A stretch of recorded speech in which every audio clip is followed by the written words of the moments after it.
Aarthi scans and labs blood test up to 50% off. கரெக்டான report, கம்மியான rate.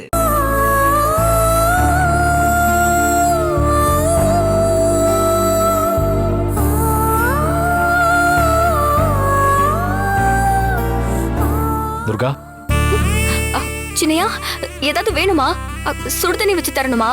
இல்ல tea coffee கொண்டு வரவா? நீங்க வரும்போதே சாப்பிட்டு வந்துட்டீங்கன்னு அத்தை சொன்னாங்க. அதனாலதான் உங்களை பார்க்க வரல. என்ன வேணும் சின்னையா? ஏய் இரு, கூல். நான் உங்ககிட்ட ஒண்ணுமே கேட்கலையே, அதுக்குள்ள ஏன் இப்படி பதறி துடிக்கிற? இல்ல சின்னையா, நீங்களே என்ன தேடிட்டு வந்துட்டீங்களே, அதான் பதட்டமாயிடுச்சு. அதெல்லாம் ஒண்ணும் இல்ல, முதல்ல உட்காரு. எதுக்கு? உட்காரு துர்கா, நான் சொல்றேன்.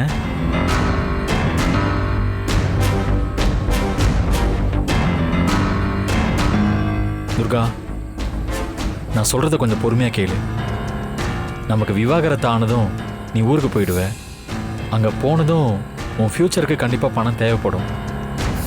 அதனால இந்த செக்ல நான் ஒரு 2 லட்சம் எழுதியிருக்கேன். இப்போதைக்கு இதை வச்சுக்க. நீ ஊருக்கு போனதும் ஏதாவது தொழில் தொடங்கவோ இல்ல உனக்கு எந்த உதவினாலும் நான் செய்யறேன். வாங்கிக்கோ. புடி. சின்னையா, நீங்க என்ன சொல்ல வரீங்கன்னு எனக்கு புரியல. நீங்க எதுக்காக பணம் கொடுக்கணும்? இங்க பாரு துர்கா, கணவன் மனைவியா வாழ்ந்தவங்க அவங்களுக்குள்ள ஒத்து வரல, பிரிஞ்சிடலான்னு முடிவெடுக்கிறப்ப ஹஸ்பண்ட் ஒய்ஃபுக்கு அலிமோனி கொடுக்கறது வழக்கம்தான். அலுமினியம்னா அது எதுக்கு? அலுமினியம் இல்ல, அது அலிமோனி. அப்படின்னா ஜீவனாம்சம், செட்டில்மெண்ட்னு சொல்லுவாங்க. பொதுவா புருஷன் சம்பாதிக்கிறவனா இருப்பான், மனைவி வீட்டை கவனிச்சிட்டு இருந்திருப்பாங்க. திடீர்னு பிரிவு வரவும் மனைவி எதிர்காலத்துல அவ கஷ்டப்படாம இருக்க நம்ம சட்டமே செஞ்ச ஏற்பாடு. அதனால இந்த செக்கை நீ இப்போதைக்கு வச்சுக்கோ.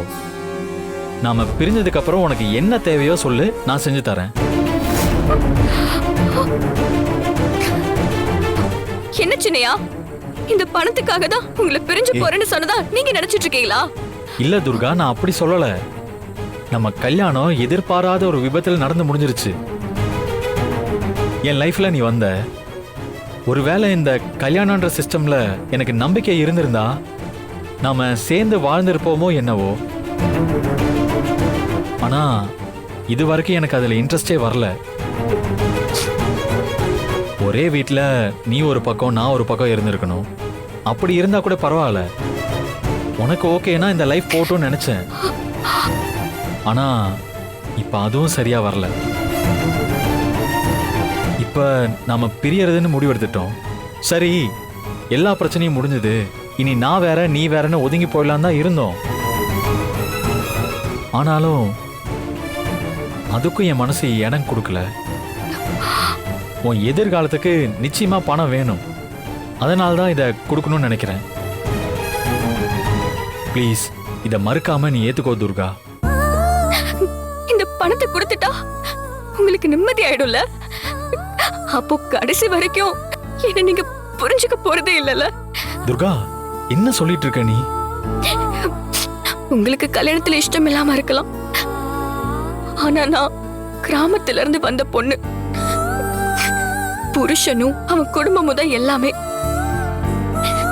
உங்களுக்கு இஷ்டம் இல்லைங்கிறதுக்காக எனக்கு இஷ்டம் இல்லைன்னு ஆயிடாது. எனக்கு இஷ்டம் இருக்குங்கிறதுக்காக நீங்க என் கூட சேர்ந்து வாழணும்னு அவசியம் இல்ல சின்னையா. ஒரே வீட்டுக்குள்ள ஆளுக்கு ஒரு பக்கம்னு கூட இருக்க முடியலையே. ஏன்னா தினம் தினம் உங்க நிம்மதி போகுது. அதனாலதான் பிரிஞ்சிருக்கணும்னு முடிவு பண்ணோம். பிரிய போறோம். நடுவுல இந்த பணம் செட்டில்மெண்ட் எல்லாம் எங்க இருந்து வந்தது சின்னையா? பணத்தை கொடுத்துட்டு நீங்க நிம்மதியா இருந்துருவீங்க. இத வாங்கிட்டு என்னால எப்படி இருக்க முடியும்? என் மனசாட்சி என்ன கொன்னு எடுத்துரும். அதுக்கப்புறம் ஒருவேளை சோறு இறங்காது. துர்கா, புருஷனை விட்டுட்டு அவர் கொடுத்த பணத்தை வாங்கிட்டு வந்துட்டேன்னு என்ன நானே கேள்வி கேட்டு என் தூக்கமே போயிடும்.